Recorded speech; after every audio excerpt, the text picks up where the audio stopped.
Good morning. This is Friday about, I don't know, about 7:30. May the 10th. Right around the corner, I'll be 77 years old. And God has done some incredible things in my life. And I'd like to share one of them that happened as a testimony. And y'all probably going to think I'm crazy when I share it to you. I don't care. It don't make me no difference what you think. When you're 77 years old, you just don't care what people think anymore. And I'm sure a whole bunch of you are going to think I'm crazy when you hear it. But I can prove every bit of it. But I'm going to start, and I'm going to leave a ton of stuff out. It's real long, but I'm going to hit on everything, and I think you can catch on where I'm coming from. We moved to Natchez, Mississippi when I was 8 years old from Texas. 2 years in Texas, we had no electricity, no running water, only a fireplace and a well outside to get your water. We'd bathe in a wash tub, and no plumbing, outhouse, privy, whatever you want to call that kind of stuff.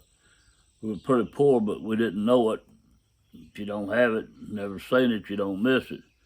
But when we moved to Natchez, we had indoor plumbing, and we thought we died and went to heaven. We lived in a little old town in a small subdivision here in town, in the city limits. And there was about probably 8 or 9 kids my age that lived there. And we had what we call a Little League baseball team, and I was able to play that first summer. And the ages was 8, 9, 10, 11, and 12, 5 years. So an 8 and 9-year-old was playing against a 10, 11, 12-year-old, or 8, 9, 10. It was really not fair, but that's the way it was. And if you were 8 and 9, you were lucky if you just got to run the bases one day, just fill in for a base runner. If you missed practice, you probably was off the team. You earned your position time. You were 10 if you're good enough, you got to play. 11 or 12, you played. But you earned your position. You were proud to be on that team. And I didn't realize that we were still pretty poor. And if we got older, the kids in school would make fun of the clothes I had and old Sears and Roebuck blue jeans, stuff like that. And I'd always get bullied, and I'd get in fights because of it and stuff like that. But anyway, as we was playing baseball, I had a friend that started playing with me. We wasn't friends then, but he was 8 years old, and his dad was one of the coaches. And they were well off. And I didn't know they were well off because I just knew at school. I knew he had good clothes and all. But when we come teenagers, he belonged to a hunting club. He had all kind of guns. He talking about all the deer he killed and the ducks and the fishing, and I never got to do anything like that. And I was real jealous and envious of it. But one day they invited me to go hunting with them. And they furnished me a shotgun and showed me how to shoot it and all that. And I didn't sleep the night before. I was so excited, man, I'm going to a hunting club. And that was the most fun thing I ever did in my life. And all of a sudden, I got to wanting these good things that I didn't have. And we moved out in the country, and my father-in-law, who was not my father-in-law then, happened to have a body shop out in the country, and it was down the road from us, next to us there. And he would hire me to clean it up, sweep it up, and they would use paper to tape the windshields up, newspapers to paint them and all that stuff, and I'd pick all the tape and paper up and stuff like that. And what he told me, and I found out, is if you paint a car jet black, shiny, shiny black, or shiny, shiny red, you can sell it just like that. It don't even have to have a motor in it. That paint job sells it. When I figured that out, I'd been working, saving money up, and I got me an old car and painted it. And I think I was probably 16, and I sold it within 2 days. And I got to getting cars and selling them, painting them, fixing them up. So in high school, they had cars and motorcycles, things like that. I had to buy all of my stuff. They had new stuff. Mine was old stuff. And I wanted what they had. So anyway, once we got out of high school, Dad told me I couldn't go to college. He said he couldn't afford it, didn't have the money. And I got a job at a tire plant making automobile tires. I worked there for a while. And I'm going to cut all my job history out. I'm not going to put all that in there.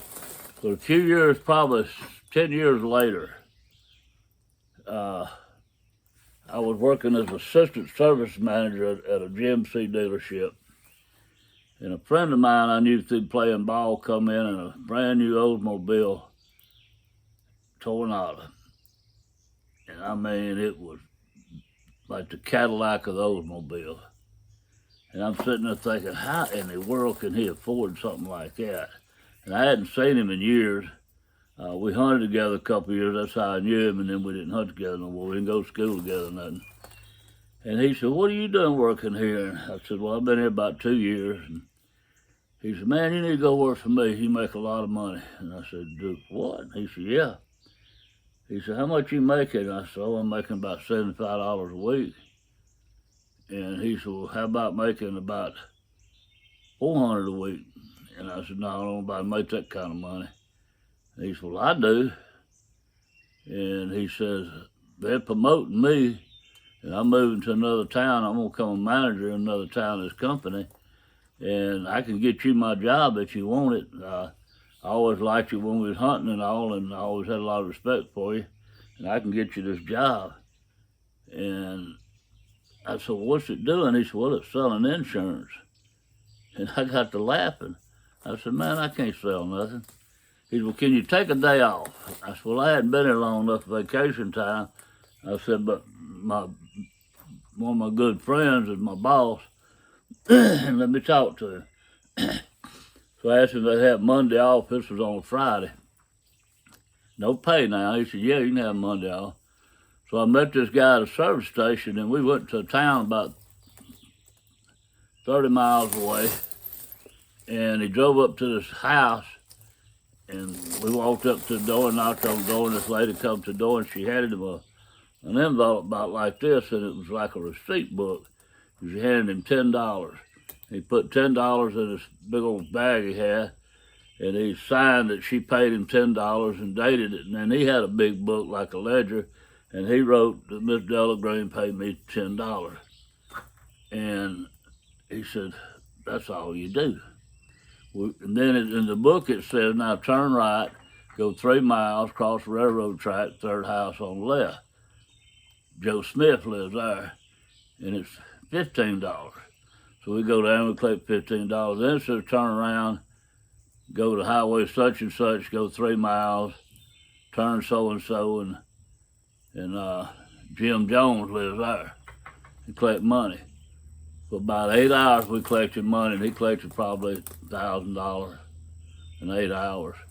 He said, now they pay me a percentage of this, and what we do is these people's children get sick, and they take them to the doctor. They get the doctor to fill out a claim, and we pay them $10 for a doctor visit. We sell life insurance, we sell fire insurance and stuff like that. And so these people don't have checking accounts, most of them don't, and they're poor. And that's the only way they can afford insurance is by paying cash like this in small amounts. Well, it's the biggest ripoff I ever seen in my life, but I didn't know it. I thought it was great. He convinced me it was the greatest thing it ever was for him. Until I got out of it and got smarter later on, I realized that, man, those people were paying so much money for nothing.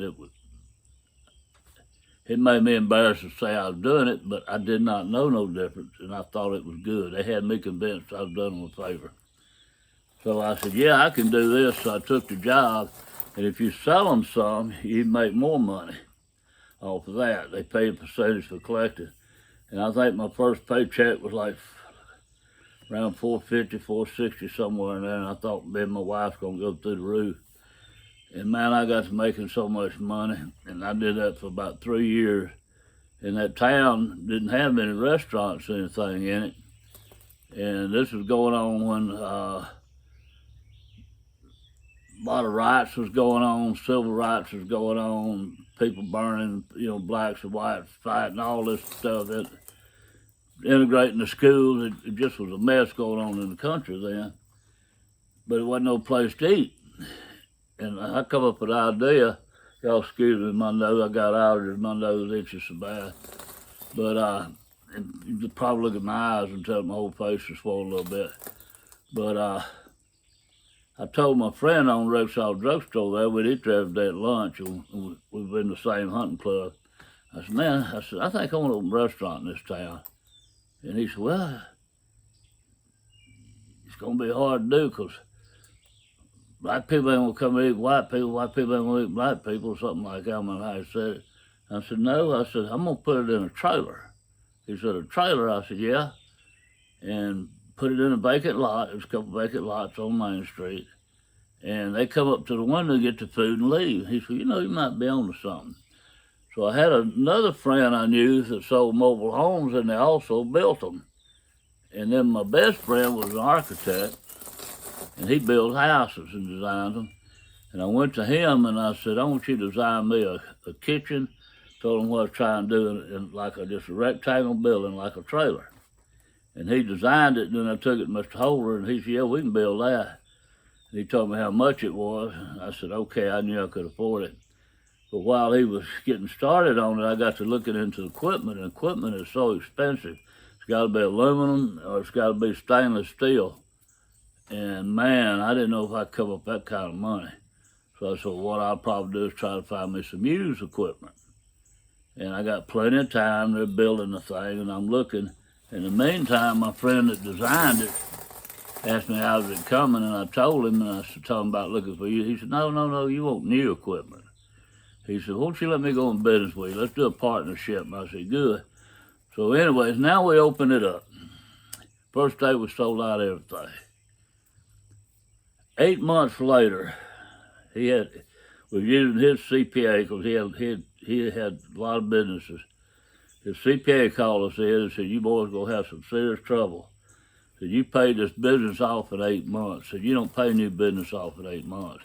Said, you're going to have to pay a lot of taxes and all. And he said, my suggestion is you add on to it or build another one somewhere or something like that. You got to do something or it's going to go to the government. So we decided to build one in town we lived in, but we had a ton of restaurants in our town. Now, you got to think that wasn't no Popeye's chicken then, and about McDonald's was about the only thing, and A&W root beer was about it, other than family-owned restaurants, you know, and some of the hotels had restaurants in them.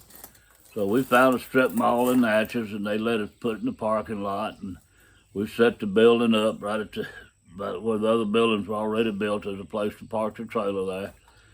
And about a year we paid for it, and we opened the third one up. And it was so much money coming in, I went crazy. I mean, every day it was $1,000 out of each one of them. Some of them it might have been $1,500 or $2,000. If it was a football game, where one of them was at one of the colleges was like 20 minutes away, where the college was, but the buses come through that town, the buses would stop and everybody get fried chicken at 10 o'clock at night. We'd stay open that Friday night or Saturday, and we'd take in $3,000 or $4,000. So I'm going to the bank, hauling this money in, and I'm still selling insurance. So I don't want to sell this insurance no more. So me and my partner talked, and I was going to manage these 3 restaurants. I was going to do the payroll, bookkeeping. I learned how to do all that. With so much money, plus we get 50 on the profit.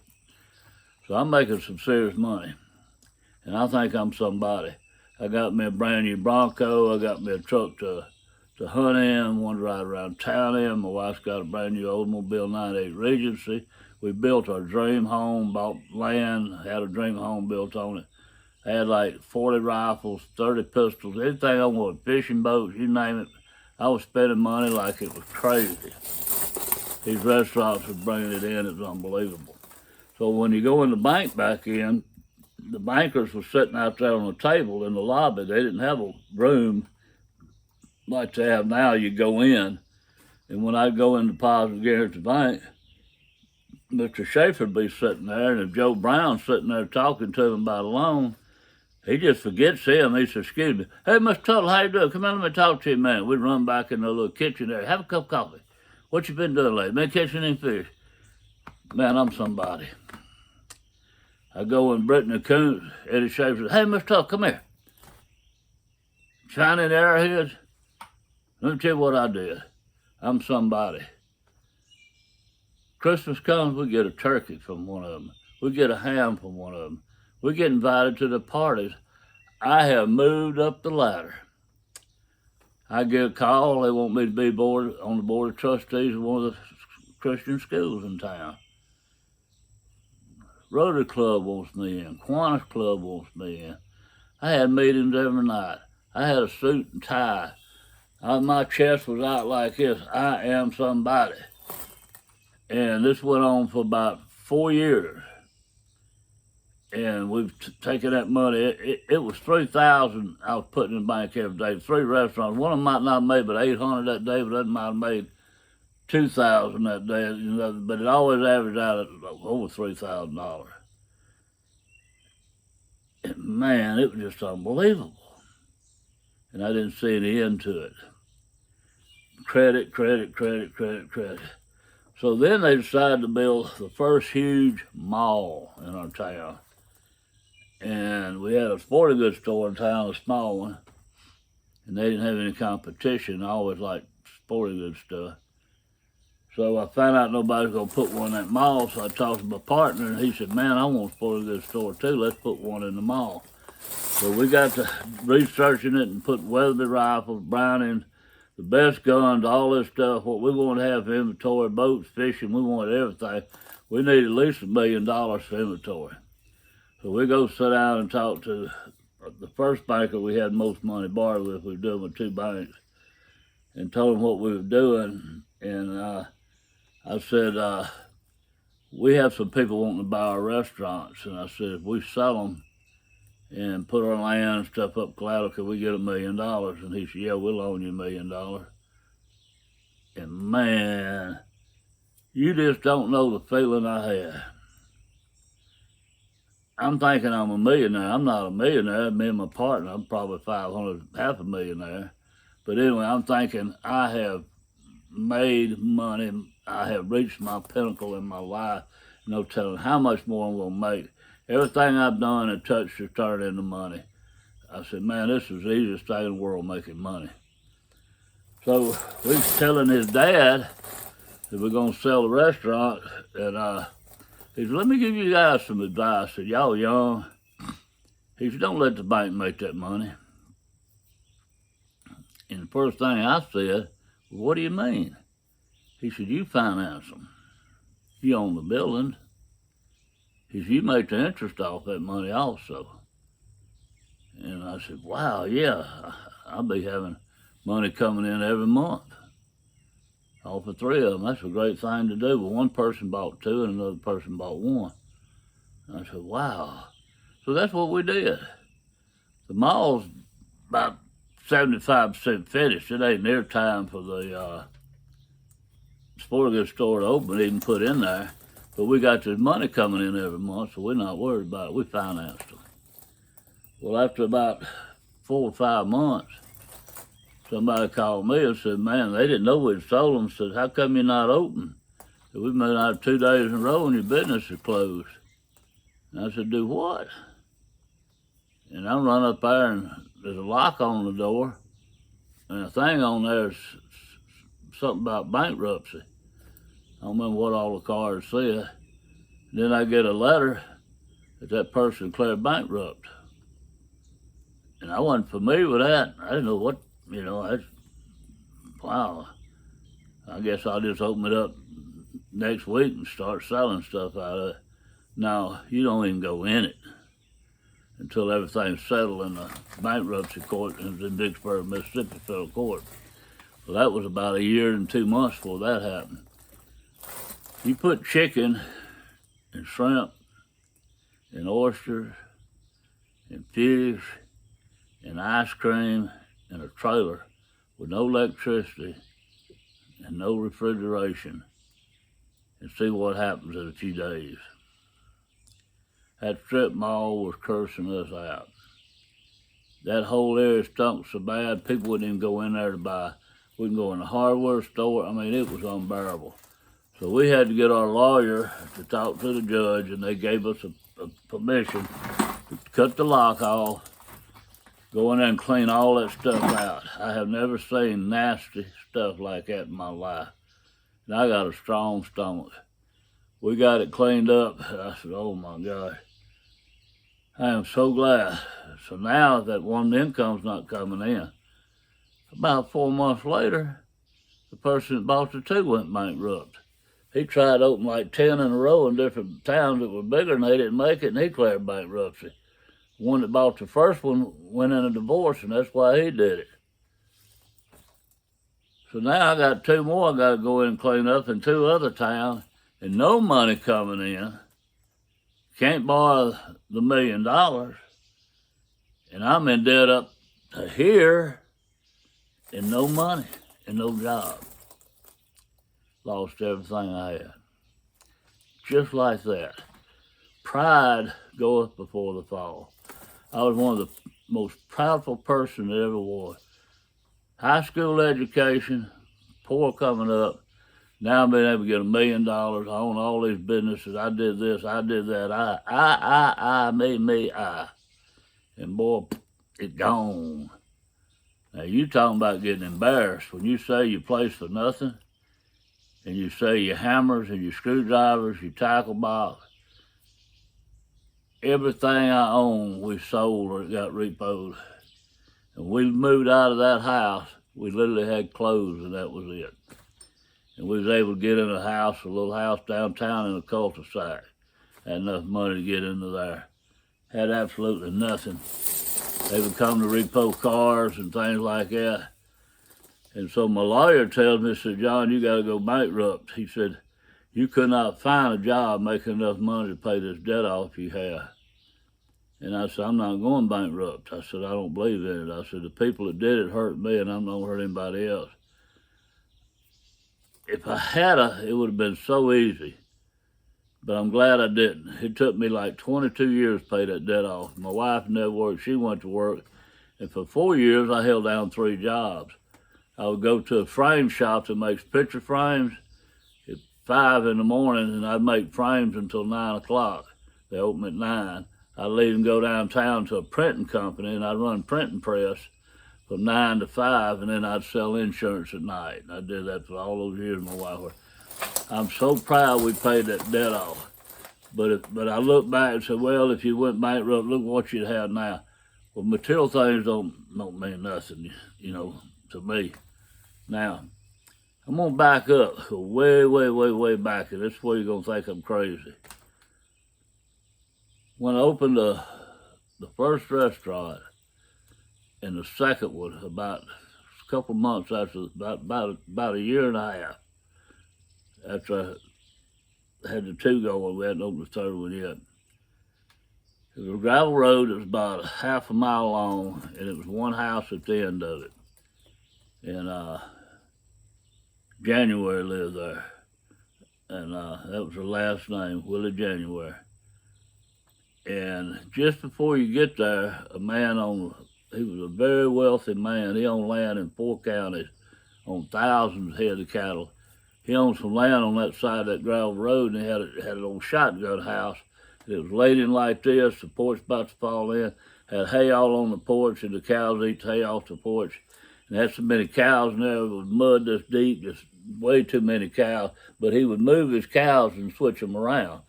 He might not even have them on there at one time. So anyway, I'm going to that January house, and it's in January. Same as the month, it's January. And it's sleeting and snowing, and it has rained all day, and now it's freezing. And it's about 2 hours before dark, and I'm in a hurry. I want to that's the last call, last collection I had to make. Then I'm going by my business, pick the money up. I want to get in, it's going to be dark, winter's short, days are short in the wintertime. I want to get home, wet, cold.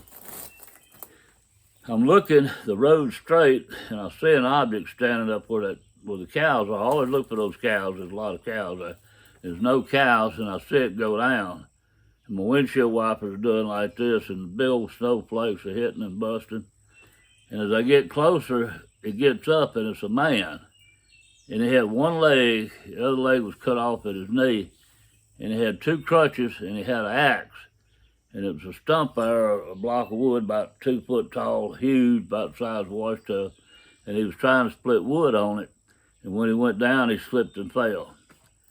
And so I go up to January's house, and I said, January, I said, what in the world is going on down at Jake Wagner's place where those cows are?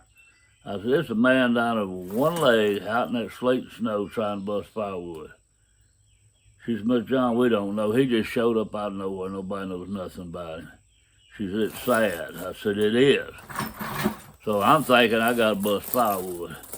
So when I go back by, I open the gap up and walk in. There's no cows there. I didn't hook the gap back up. And he's sitting there with the crutches and the axe is stuck in that big old log. He said, well, you're about an hour and 30 minutes late. And I said, what? He said, I'm Brother Ben. People call me Brother Ben. I said, Brother Ben, I'm John Tuttle. He said, well, God told me he's going to be here an hour and 30 minutes ago. He said, to help me. And what I'm not telling you, it was so muddy and nasty in there. I had on loafers in the mud, and the cow manure was going over inside, and my loafers was coming off my feet and sticking. Well, I looked, and the wood he had come from a sawmill. There's no sawmill there. Nearest sawmill is probably 30 miles to the next town, up towards Fort Gibson. And it was blocks of wood like this, about 2 inches thick, cut on both sides, just like a 2x4, but they were like 12 inches wide and 12 inches high, and you could take that and just drop that axe, cheep, cheep, and have 2, 3 pieces like that, cheep, cheep, cheep, and I'd do it. And in no time, I had him a pile of wood on the porch like this, and he's sitting there, and he's got on a pair of overalls, and he says, that's plenty, Brother John, that's plenty. He said, man, God's been so good to me today, and he got to quoting scriptures and telling me how he's been blessed.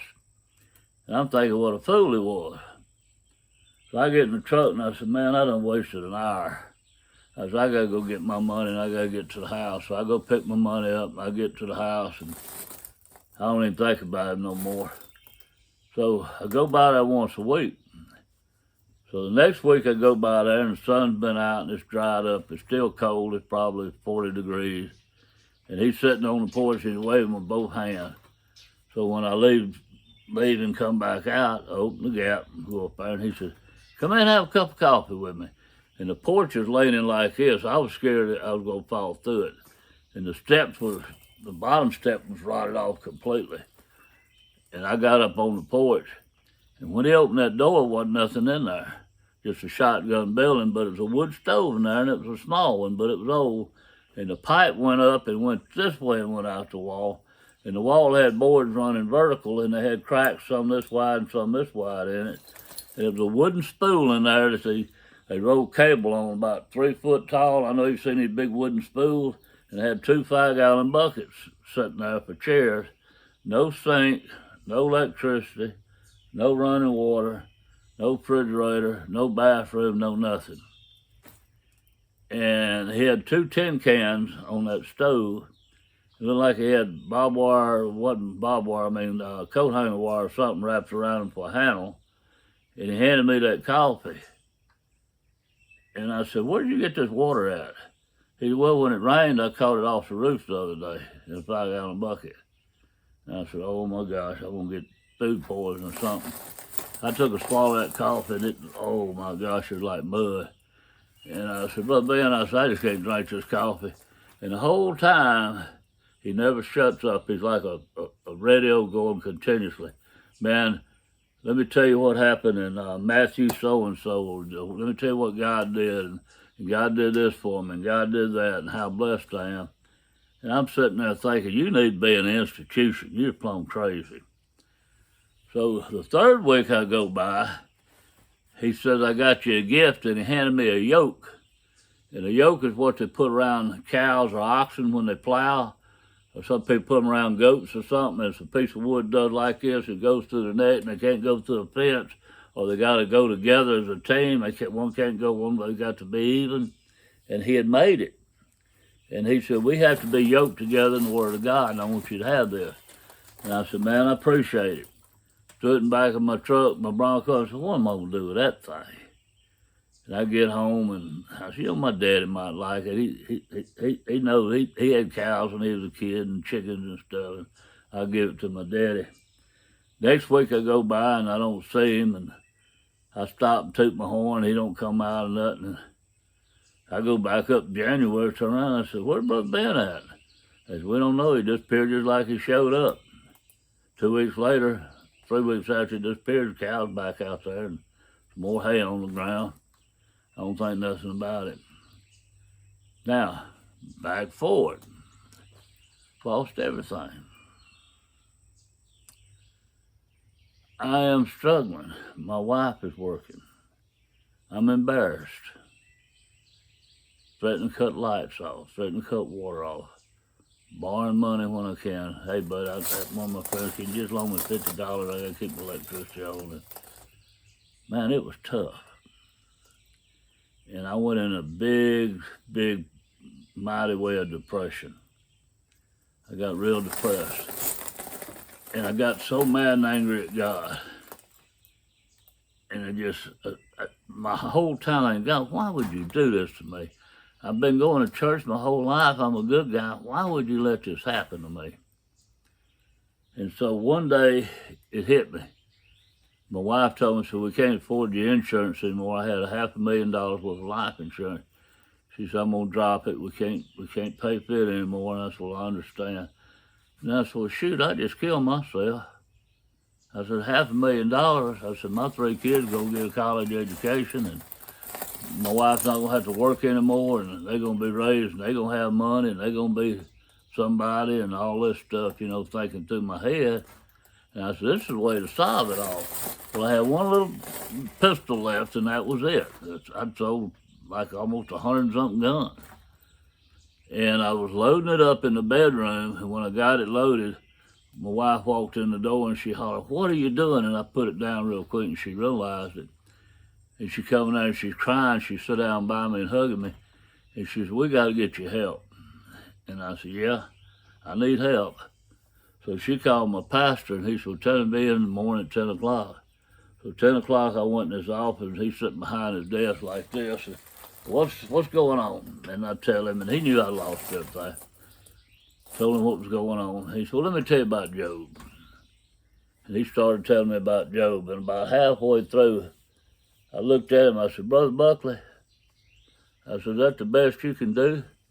He said, what do you mean? I said, I know more about Job probably than you do. I said, I thought you'd go help me. I said, you ain't helped me one bit. And I got up and walked out. I was mad. When I come up the steps, the old screen door was off the hinges. It's hanging like this and had a hole in it. And she was holding it up, open. And so I helped him, just being nice and wanting to see how it went. Had a big smile on her face. She said, well, baby, how'd it go? And I said, not worth a blankety blank. And I just walked through there and shoved her out of the way. Went in the bedroom, locked the door, stayed in there all day. I could hear her crying. Kids at school. At night, I opened the door. She come to bed. Heard her cry herself to sleep. Somewhere in the wee hours of the morning, it could have been 1 o'clock, 2 o'clock, 3, I don't know. I didn't look at no clock. I'm just sitting there thinking, and I said out loud, I said, God, why would you do this to me? I said, what have I done to deserve this? And this is what he told me, not out loud, but in my mind. Why not you? My son never owned a pillow to put his head on.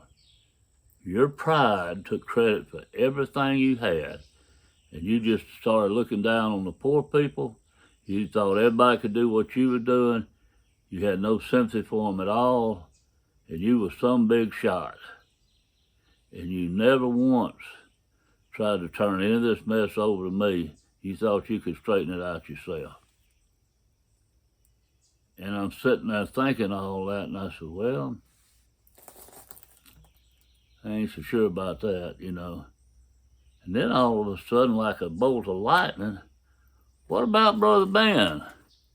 Have you forgot about Brother Ben? And my gosh, wow, the happiest person I've ever known in my life was Brother Ben. One leg, one to quote scripture, telling how God blessed him every day, man. And I'm sitting there thinking what an idiot and a fool he is. And I said, oh my gosh, please forgive me, God. And I rolled out of bed and I got on my knees and I had to pray, God, forgive me for getting angry at you. Please forgive me for my pride. Please forgive me. And I just prayed and I moaned and I cried and I prayed. And I woke my wife up. And she said, what is it? I said, everything's okay. What do you mean it's okay? I said, it's fine. She said, what do you mean? And I said, I just realized Brother Ben. And she knew about Brother Ben. What about him? I said, God put him in my life to teach me a lesson. Money can't make you happy. Material things can't make you happy. Only true happiness comes from Jesus Christ and from you. And I said, I'm going to be okay. I'm happy. I don't care right now if you put me in a pup tent in the middle of the Homachita National Forest with nothing. I promise you I'm going to be as happy as I am right now. I learned what true happiness is. And this is my testimony. I want to share it to you. And here's where you're going to think I'm crazy. I went back in my mind, and all the time, I keep that yoke in front of my TV. That man had no tools. This was a piece of wood this big around that was bent like this, and two pieces of wood bent like this with holes drilled through, and then big old iron rings, like on a chain, huge, through there with nuts and bolts tightened down, and he had nothing but a double bit axe.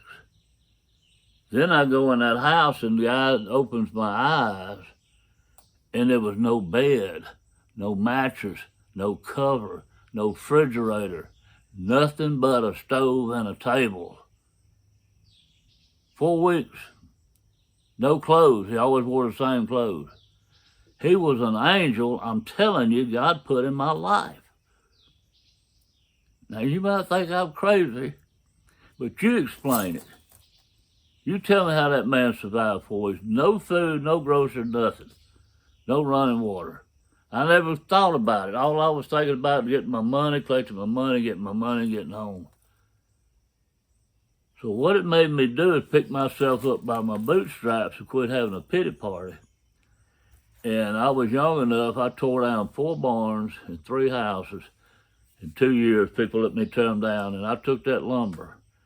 And I found me a piece of property that was way undervalued, and I was able to co-sign anyway. I was able to buy the property. And it took me 15 years to build a house by myself on that property. It got me back on my feet. Now, when I said it took me 15 years to build that, God built that house. I didn't. This is God's property. Everything I own belongs to God. It's not I no more. It's not about me no more. If you're down and you're out and you've lost everything, I've been there. And I know the feeling. But trust me, if you'll turn it over to God, He'll get you out of this mess. And the other thing is, I go in to the bank when I didn't have the money. Hey, Mr. Tuttle, how you doing? No, they looked the other way. I said, Mr. Schaefer, I need time. I ain't got time right now, Mr. Tuttle, and I can't loan you no money. They had nothing to do with me. No more hams, no more invitation Christmas parties. It was my money. It wasn't who I was. It was the money I had that they liked. And I thought it was me. But God loves me.